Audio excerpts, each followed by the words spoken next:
So నా పేరు చంద్రశేఖర్ రెడ్డి. మనం ఇంతకుముందుగా 10 రూపీస్ 20 రూపీస్ మ్యాజిక్ చూసాం కదా, దాని ఎక్స్ప్లెనేషన్ ఇప్పుడు మీకు చేయబోతున్నాను. చూడండి, దీనికి కావాల్సిన ఏంటంటే 10 రూపీస్ 2 కావాలి, 20 రూపీస్ 1 కావాలి. ఎందుకంటే ఈ 10 రూపీస్ 2 ఎందుకంటే దీన్ని కట్ చేసి ఇక్కడ పేస్ట్ చేయడం జరుగుతుంది. ఈ పార్ట్ కట్ చేసి ఇక్కడ పేస్ట్ చేయడం జరుగుతుంది. చూడండి, ఇక్కడ పేస్ట్ చేశాను. ఇప్పుడు ఇది పట్టుకునేటప్పుడు ఇలా పట్టుకుంటాము, అందువల్ల ఎవరికి కనపడదు. చూడడానికి 10 రూపీస్ 20 రూపీస్ ఎలా ఉంటుంది. సో 10 రూపీస్ 20 రూపీస్ అని చెప్పి చూసావు కదా, ఇలా పేస్ట్ చేయాలి. ఇప్పుడు ఈ 10 రూపీస్ ని ఫోల్డింగ్ చేసేది చాలా ఇంపార్టెంట్. ఈ ఫోల్డింగ్ వచ్చేసి ఫస్ట్ హాఫ్ ఫోల్డ్ చేయాలి, మళ్ళీ హాఫ్ ఫోల్డ్ చేయాలి, మళ్ళీ హాఫ్ ఇలా ఫోల్డ్ చేయాలి. ఇలా వెనక్కి తిప్పితే మనకు కనపడిపోతుంది. సో కాబట్టి తిప్పకుండా జాగ్రత్తగా ఇలా పట్టుకోవాలి. తర్వాత ఇది కూడా 10 కూడా అలాగే హాఫ్, మళ్ళీ హాఫ్, మళ్ళీ హాఫ్ ఇలా ఫోల్డ్ చేయాలి.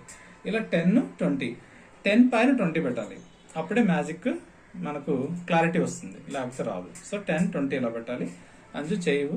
సో ఇలా ఈ చేతిలో ఇలా పెట్టాలి. ఇలా పెట్టిన తర్వాత ఇలా రివర్స్ తిప్పి మనం కింది తీసుకోవాలి. కిందిది అంటే 20 రూపీస్ అనమాట. 20 రూపీస్ తీసుకుంటున్నాం, కానీ చూపించేటప్పుడు ఇలా పట్టుకొని చూపిస్తాం. ఇది క్లోజ్ చేస్తారు. ఈ 10 అని చూపిస్తాము, ఇది 20 ఉంటుంది.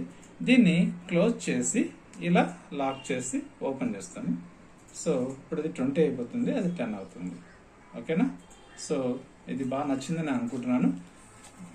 సో మీరు దీని గురించి క్లారిటీగా కావాలనుకుంటే, ఇంకా మ్యాజిక్ నేర్చుకోవాలనుకుంటే మీరు మీడియా మంత్లో సబ్స్క్రైబ్ చేయండి. థ్యాంక్స్.